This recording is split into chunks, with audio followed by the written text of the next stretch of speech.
It started with a sound so small I almost convinced myself I imagined it.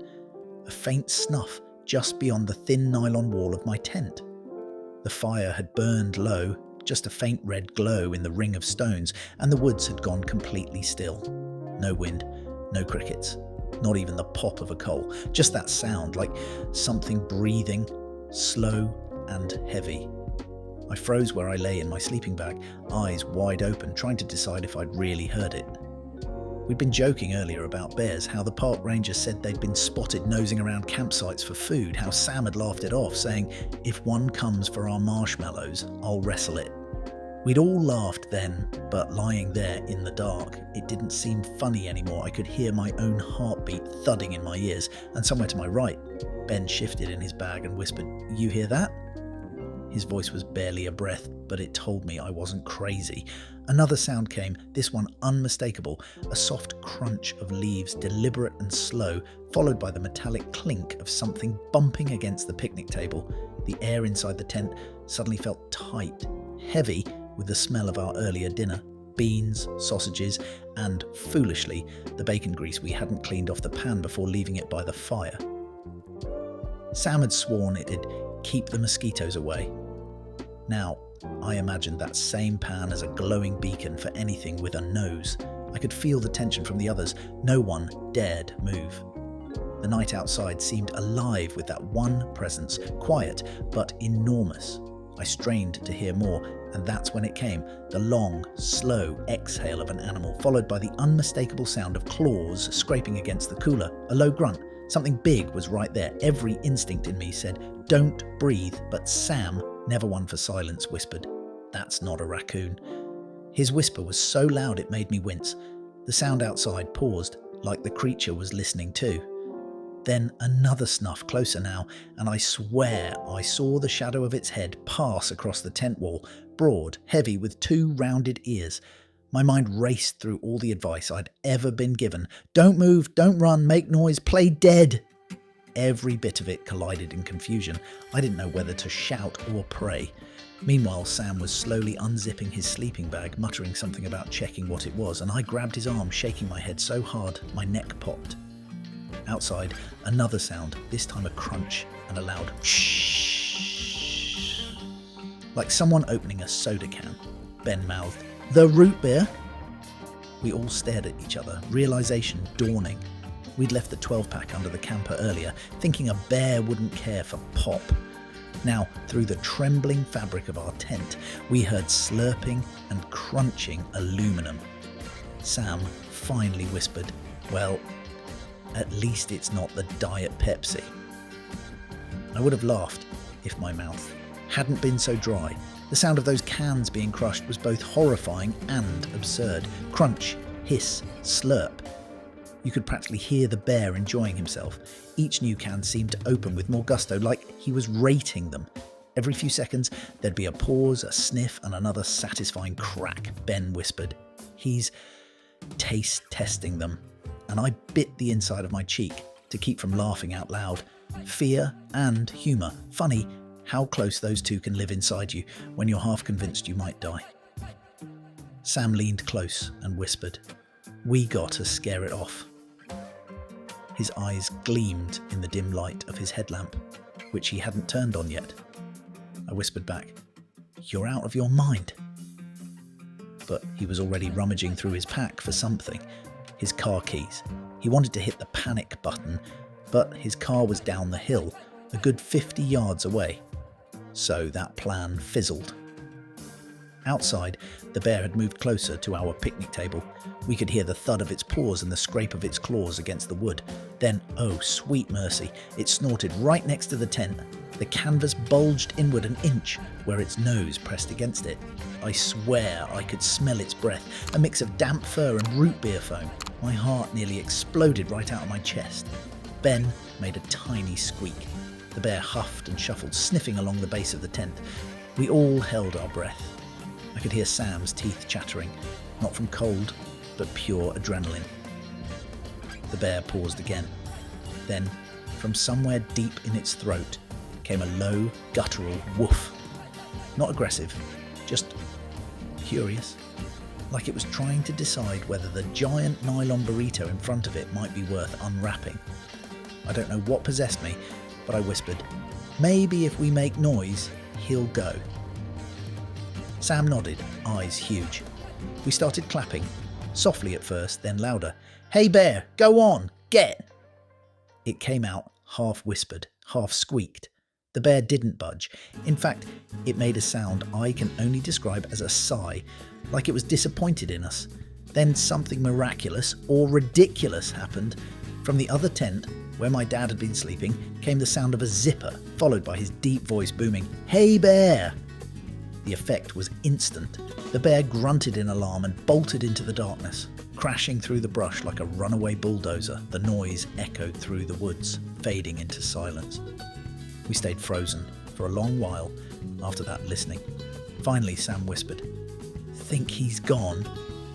My dad's voice came back from the other tent. "He's gone. And next time, you boys can clean up the pans like I told you." There was nervous laughter then, a shaky kind that only comes when you realise you're safe again. But sleep? None of us slept for the rest of the night. Every rustle of leaves sounded like a returning beast, and every so often the air would still carry a faint, sweet scent of root beer, like the forest itself was burping in satisfaction. Dawn crept up like a shy visitor that morning, painting the treetops gold while the rest of the forest still held on to the night. None of us had slept worth a lick.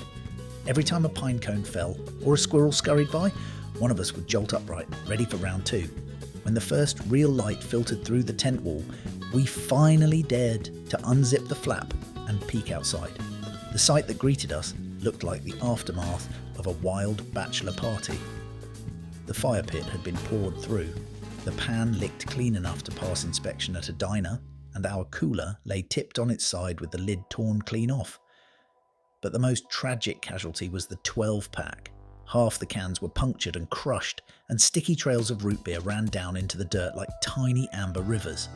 "Guess he's got a sweet tooth," Ben muttered, kicking one of the empty cans. "Didn't touch the Diet Pepsi though," Sam added, half proud, half incredulous. "Smart bear." Dad walked over, hands on his hips, still in his flannel pyjama pants, his hair wild. "Well," he said, squinting at the mess, "that'll teach us to think bears don't drink soda."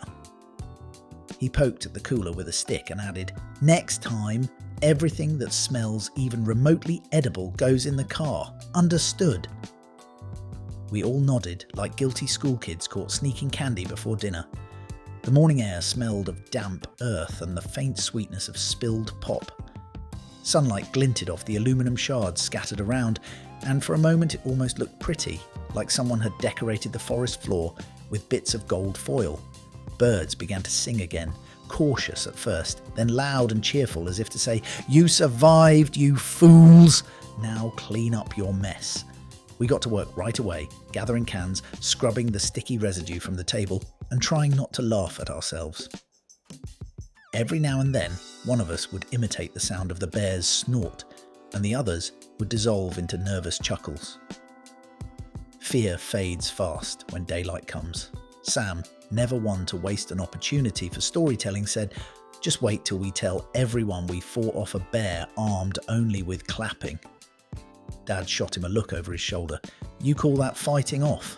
Sounded more like polite applause. By mid-morning, the forest felt normal again. A soft breeze carried the scent of pine needles and coffee brewing on the camp stove. The tension from the night before melted into something almost cosy, like we'd earned our morning together.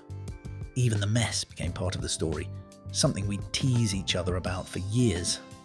Still, I couldn't shake one thought.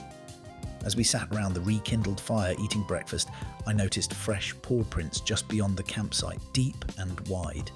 The bear had circled us at least twice before moving on. Somehow, that realization made me laugh and shiver all at once. The night hadn't just scared us. It had reminded us that we were guests out there, and the landlord sometimes comes checking in unexpectedly. As the morning wore on, we slowly turned our fear into laughter. That's the funny thing about camping. Whatever seems terrifying in the dark always becomes part of the adventure once the sun's up. Sam even started bragging that his bear whispering skills had scared the creature off. Dad nearly spit out his coffee. Bear whispering? Son, you sounded like a squeaky door hinge. Ben and I howled with laughter, the sound echoing through the still woods. After cleaning up the last of the sticky cans, we decided to hike down to the ranger station to let them know what had happened. The trail was quiet, except for the crunch of our boots and the hum of insects waking to the warmth of day. Every few minutes, Sam would glance at the trees and say something dramatic like, "He's probably watching us right now, just to make Ben jump." I pretended not to be spooked, but every cracked twig behind us made my heart skip anyway. You never really shake that feeling of being watched once it settles in. The ranger on duty was an older guy named Lou, lean, sun-browned, with a moustache that looked like it had been around since the Carter administration. When we told him about the bear, he didn't seem surprised. "Root beer, huh?" he said, scribbling something in a logbook. "Happens more often than you'd think. Bears have got a nose for sugar. You boys are lucky he didn't tear into your tent looking for dessert." Sam's eyes went wide. "They do that," Lou chuckled. "Only when folks leave the wrapper on the chocolate." He gave us a short lecture about proper food storage and smellables. Then, seeing how pale Ben looked, Lou added with a grin, "Don't worry, that fella won't be back tonight. He's probably sleeping off a sugar rush somewhere up the ridge." That line finally broke the tension. Even Dad laughed. We thanked him and started the walk back, feeling lighter with each step. Back at camp, the day grew warm and peaceful. The breeze carried the faint sweetness of pine sap, and somewhere in the distance, a woodpecker was drumming away. Sam stretched out on the picnic bench, arms behind his head, and said, "You know, I think I kinda like this bear. He's got taste." Ben groaned. "Yeah, expensive taste. Those sodas weren't cheap." I was sitting by the fire pit, turning one of the crushed cans in my hand, thinking how strange it was that something so scary had left behind something so ordinary. Just a bear following its instincts, drawn by the same sugary smell that always drew us to the cooler. That afternoon, we hiked a few miles up to a lookout point where you could see the valley spread below like a quilt of green and gold. From up there, the world felt too big for fear to last.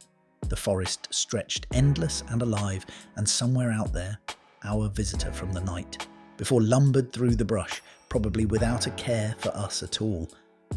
I took a deep breath, filling my lungs with the clean mountain air, and realised how much I loved that feeling, the mix of awe, humility, and the quiet thrill of being small in a vast, wild place. That evening, after a long day of hiking and laughing off our nerves, we found ourselves back by the campfire. The shadows of the trees stretched long and soft around us, and the air was cool enough to make the fire feel like an old friend. The smell of pine smoke drifted upward into a sky so clear you could trace the Milky Way with your finger. None of us said it aloud, but we all glanced toward the edge of camp now and then, half expecting to hear that familiar snuff again. Dad poked the fire with a stick, sending a scatter of orange sparks into the night. "You know," he said, "I once heard a ranger say that bears remember where they've found food. So if he comes back, we might have to start charging him rent." That got a laugh from everyone, even Ben, who had barely cracked a smile all day. "Yeah," Sam said, grinning. "We'll just put a tip jar out. Root beer accepted." We roasted the last of the marshmallows, and every so often a twig would snap somewhere in the darkness. The first time, we all stiffened. The second time, we laughed nervously. By the third, we didn't even turn our heads. We'd made peace with the woods again. Out here, the night has a life of its own. Mice, raccoons, owls, wind through branches. You can't fear every noise, or you'll never find rest beneath the stars. When it came time to turn in, I lay awake for a while, listening. The forest had that deep stillness that comes after a long day, quiet, but full of hidden motion. I could hear the creek down the slope, gurgling softly over stones.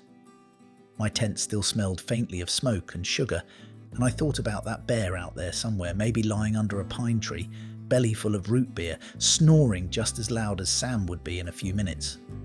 The thought made me smile. Before sleep took me, I realised how close fear and wonder can live side by side. The night before, the forest had felt like a threat, every rustle a warning, every shadow a monster. But now, it felt like home again, unpredictable, alive, and humbling. That bear had scared the daylights out of us, sure, but it had also reminded us why we come out here in the first place. To feel small, to feel wild, and to remember that we're part of something much bigger than ourselves. When morning came, the sunlight spilled golden through the trees and the forest smelled of dew and ash. The root beer cans were packed away, the car was loaded, and we stood for a moment before leaving, just listening. Somewhere in the distance, a woodpecker started up again, echoing through the valley. Sam raised his coffee mug and said, "Here's to our drinking buddy." We all laughed, and as we drove down the dirt road, looked back once more at the campsite, half expecting to see a big, shaggy shape lumbering out of the woods, burping contentedly. That night taught me something simple but lasting. Out there, every sound in the dark has a story, and sometimes it's just a bear with a sweet tooth reminding you to respect the wild and to never underestimate the power of root beer.